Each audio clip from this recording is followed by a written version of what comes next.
Hey, what up, guys? Yeah, I'm starting the 31 days of October. This is October 1st, so this is my first day doing it. I'm going to attempt to review. Sorry about the glare. I'm kind of recording this later during the day, and the sun's being kind of annoying, but basically, I'm going to review a movie every day. Everyone should know about this. A lot of people are doing it. Hopefully, I'm able to commit and do it. I should be able to. So, there's going to be like quick reviews for a movie. I'm going to try to watch one horror movie every day. And I also want to put a shout out to my my podcast, Tumbling Podcast of Flesh. I have off this week, so we're going to be doing a decent amount of stuff this week. Tonight, if you're watching this the night I put it out, I'm going to watch Itsy Bitsy tonight. I got some few other things to do, so tomorrow or the day after that's review for sure is going to be Itsy Bitsy from Scream Factory that just released today. Really hyped for that one. I'm a big fan of arachnophobia, and I've been looking for a freaky spider movie ever since, so hopefully that, fills that need. But I'll be watching that tonight or tomorrow, the latest. But to start it off, I'm going to go with Vinegar Syndrome, because I'm going to be closing off the 31 days of October with Vinegar Syndrome.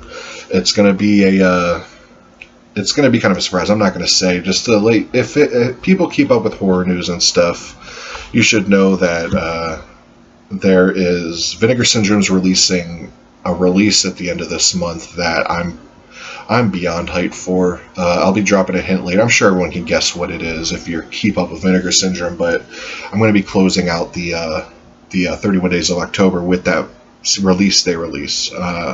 Have it pre-ordered. It's probably going to be my favorite release of the year. I mean, I have a long, strong contenders, but December I'll get into that. But this release by Vinegar Syndrome, not this, but the one I pre-ordered that I'm going to do at the end of October, I'm hyped for. There's no way it could let me down. If it does, though, I will tell you. But I don't see it letting me down, because Vinegar Syndrome, which is leading me into this review here. The more I watch Vinegar Syndrome titles or releases, the more they are my favorite company. I like them better than Scream Factory. I like them better than Arrow. I like them better than Severin.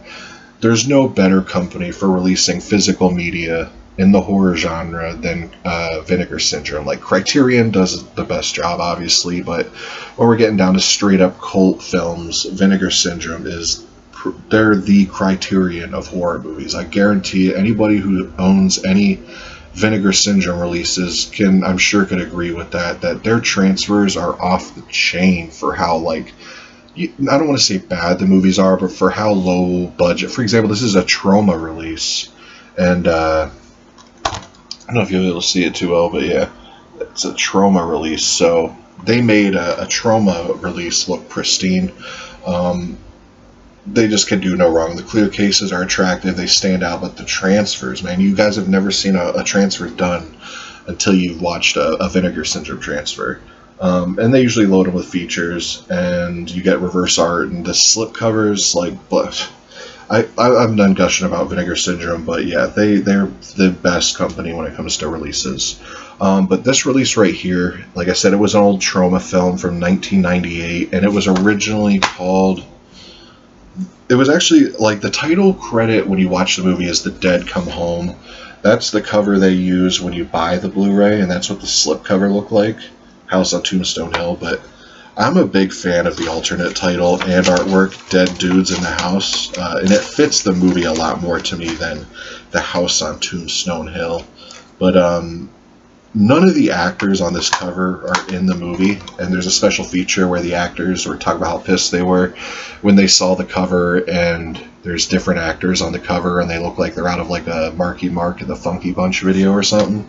But the movie is super fun. It doesn't feel like a Trauma movie, so if that turns you off, which I'm sure it does to a lot of people, it doesn't feel like a Trauma movie. This feels like a legit movie. The best way I could describe this as far as tone or anything is, if you'd like Doom Asylum, pick this movie up, because this would be a perfect double feature with Doom Asylum. It has the same feel, same campy atmosphere. It all takes place in one big house, kind of like Doom Asylum. Similar effects, just clothes, everything. It feels like they were almost done by the same director. But these kids, they go to fix up this house. This one kid kind of got like an investment in it, and it's all tore up and stuff. And they go to fix it. And once they get in the house, they can't open the windows, they can't open the doors. They're like locked in. And there's this grandmother there, and you're kind of wondering who the hell is this grandma. And they tell her to leave and all that. And literally throughout the movie, this grandma's killing these kids. But what's weird is these kids are coming back to life and then killing the other kids. So it's literally like the perfect example of this is it's a perfect mix of Doom Asylum and Evil Dead, because you get like a lot of Evil Dead like makeup designs, but just the whole thing of them coming back and they're evil and killing you. So if you're a fan of Evil Dead and Doom Asylum, do yourself a favor and pick this release up. It's a super fun movie, super fun kills. You got like really over the top kills, like this one dude's trying to crawl up into the house because he went to go get beer, and obviously no one can let him in because they can't open the doors, and he sees the grandma in the window, and she opens the window and he goes crawling in, and then all of a sudden she like closes it and his hands chop off, and then she takes like this metal pole and then like kind of just throws it out and it stabs into him. And there's just a lot of really over the top gore, decapitations. There's a lot of gore in it, and there's some like really good prosthetic effects, some not so good prosthetic effects, but it adds to the charm of the movie. As far as special features, and it looks great. I mean, I already said that, but it does look amazing.